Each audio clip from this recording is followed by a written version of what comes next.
Indian border immigration ব্যাগেজের check up দিয়ে সব আমাদের নিয়ার অ্যাবাউট সময় লেগেছে 1.5 ঘন্টা মতো।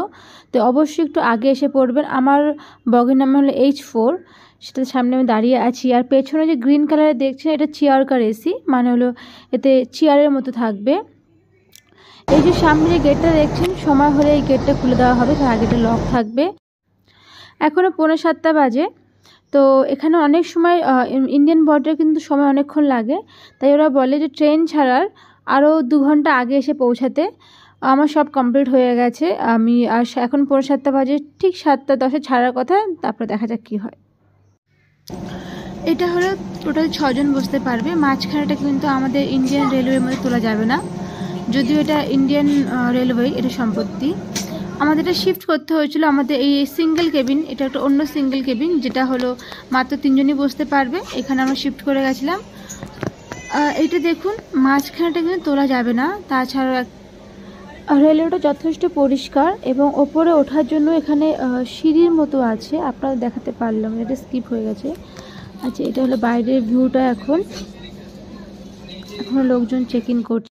এছাড়া এখানে রয়েছে রিডিং লাইট, যারা পড়তে চায়, চার্জিং পয়েন্ট। আর এটা কি, ট্রেন ছাড়ার কথা ছিল 7:10, কিন্তু এখন বাজে 7:46, মানে 7:46। এখন সবে ট্রেন ছাড়লো, মানে ট্রেন অনেকটাই সময় লেট কিন্তু। হাই, তো এর আগে একটা চিকেন হট ডগ নিয়েছি, সে দাম পড়ে 40 টাকা, কিন্তু খুব একটা ভালো খেতে ছিল না, ইনফ্যাক্ট ভালো না। একটা এবার চা নিয়েছি, যেহেতু আমি লিকার চা বেশি খাই, তো চাটা পড়েছে আমাদের 10 টাকা করে। এটা টেস্ট বেশ ভালো। আমরা গেদে পৌঁছে গেছি। এরপর ওপারে গেলে বাংলাদেশ।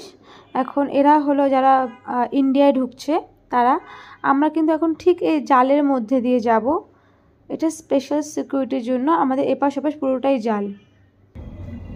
আমরা নোমাস ল্যান্ড ক্রস করে গেছি। এটা হলো দর্শনা, যেটা বাংলাদেশের স্টেশন। আমরা অলরেডি বাংলাদেশে ঢুকে গেছি। এর মানে ITRC কফি, চা, বিস্কিট সব নেমে গেছে। এবারে বাংলাদেশের গভর্নমেন্টের উঠবে। এখান থেকে আমরা যা খাওয়ার কেনা এখান থেকে কিনতে পারি। বাংলাদেশ রেলওয়ে ক্যাটারার্স থেকে এই লাঞ্চটা আমরা নিয়েছি, মাছ, ভাত, ডাল, যেটা পড়েছে 190, যেটা দামি বেশ। আর সাথে জলের বোতলটা ওরা দিয়েছে। এখানে রেলওয়ে চা কফির দাম বা খাবারের দাম অনেক বেশি।